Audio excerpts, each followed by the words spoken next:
Many continue to honor and remember veterans this Memorial Day. One local family was able to be reunited with their loved one for the first time in 8 decades. The Brubaker family recently welcomed home Sergeant Norman Dravis, holding a funeral for him this past weekend. Our Laura Sandlin shares their story.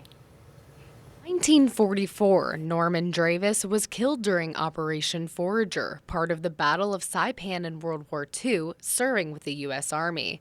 For the last 80 years, he's remained overseas, never identified. I did not realize that the Army hired other companies to help them research relatives of deceased members that they might be able to identify.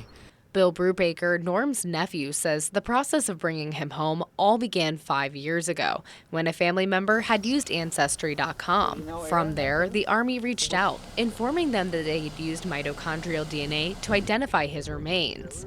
Eileen, Norm's niece, says she was shocked.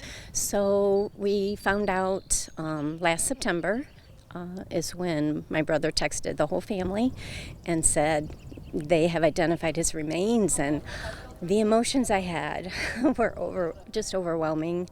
Stressed but overwhelmed with joy, Bill says the family immediately met with Army representatives to arrange to have Uncle Norm sent home. However, after decades, the family still had to wait due to the backlog of cases at the identification lab in Hawaii. Well, I was a little disappointed because they said it would be 2 to 4 months after calling me in September until we would be able to get the arrangements finalized for his return home.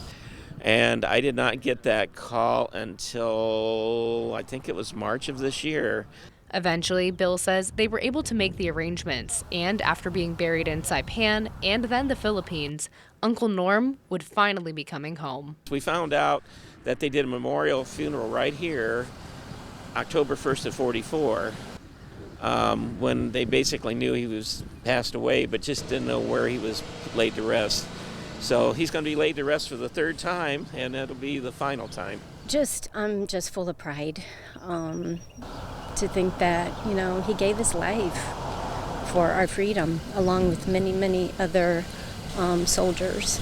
And it's just very special to have him come back home after 81 years.